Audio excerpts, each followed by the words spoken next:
জীবনের পথটা সবসময় সোজা বা মসৃণ হয় না। মাঝে মাঝে এমন সময় আসে যখন মনে হয় চারপাশের দেয়ালগুলো যেন আমাদের চেপে ধরছে। নিঃশ্বাস নেওয়াটা কঠিন হয়ে পড়ে। মনে হয় এই কষ্টের রাত বুঝি আর শেষ হবে না। কিন্তু আপনি কি জানেন মহান আল্লাহ তাআলা পবিত্র কুরআনে কি বলেছেন? তিনি বলেছেন, ইন্নাল্লাহা মা'আস সাবিরিন, নিশ্চয়ই আল্লাহ ধৈর্যশীলদের সাথে আছেন। আজকের এই ভিডিওতে আমরা কথা বলবো এমন একটি বিষয় নিয়ে যা আপনার ভাঙা হৃদয়কে জোড়া লাগাতে সাহায্য করবে ইনশাআল্লাহ। আজকের বিষয়, ধৈর্যের পথ যত কঠিন, গন্তব্য ঠিক ততই সুন্দর। দুনিয়াতে আমরা কেউ পরীক্ষার ঊর্ধ্বে নয়। কারো পরীক্ষা অর্থের অভাব দিয়ে, কারো পরীক্ষা আপনজন হারানোর বেদনা দিয়ে, আবার কারো পরীক্ষায় শারীরিক অসুস্থতা দিয়ে।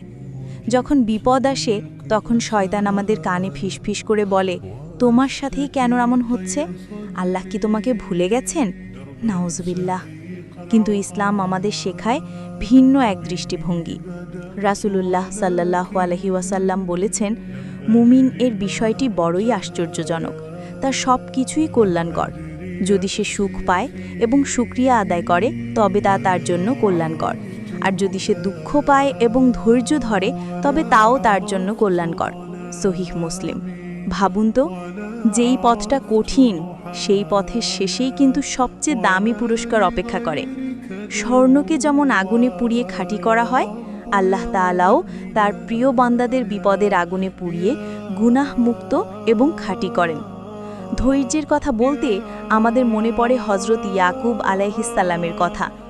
তিনি তার সবচেয়ে প্রিয় সন্তান ইউসুফ আলাইহিস সালামকে হারিয়েছিলেন। দিনের পর দিন কেঁদেছেন, দৃষ্টিশক্তি হারিয়ে ফেলেছেন, কিন্তু আল্লাহর উপর বিশ্বাস হারাননি। তিনি বলেছিলেন, ফাসাবরুন জামিল, অর্থাৎ অপূর্ব ধৈর্যই আমার জন্য শ্রেয়। ফলাফল কি হয়েছিল? দীর্ঘ বছর পর আল্লাহ তাকে শুধু তার সন্তানকেই ফিরিয়ে দেননি, বরং ইউসুফ আলাইহিস সালামকে মিশরের রাজত্বও দিয়েছিলেন। ধৈর্যের পথটা ইয়াকুব আলাইহিস সালামের জন্য সহজ ছিল না। প্রতিটা মুহূর্ত ছিল যন্ত্রণার, কিন্তু গন্তব্য ছিল রাজপ্রাসাদ এবং হারানো সন্তানের বুকে ফিরে আসার অনাবিল আনন্দ।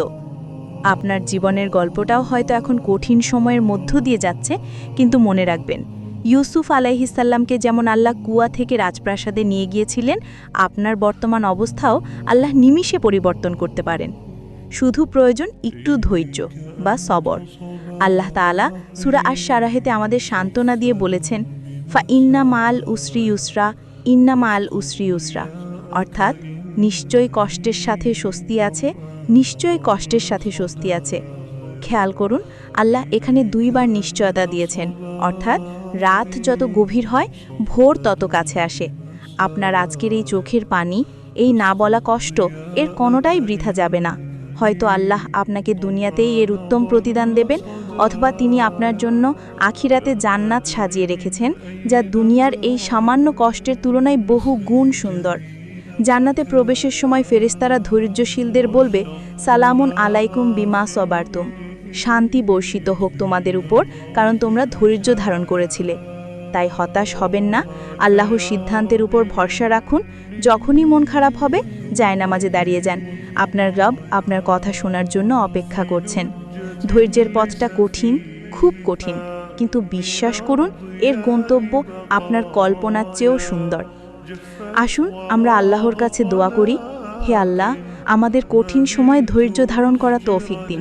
আমাদের কষ্টের বিনিময়ে দুনিয়া ও আখিরাতে উত্তম প্রতিদান দান করুন। আমিন। ভিডিওটি ভালো লাগলে শেয়ার করে দিন প্রচারে শরিক হন। এই ভিডিওটি যদি আপনার ভালো লেগে থাকে তাহলে অবশ্যই লাইক করুন, শেয়ার করুন এবং আমাদের চ্যানেলটি সাবস্ক্রাইব করুন। আপনার মূল্যবান মতামত কমেন্ট করে জানান।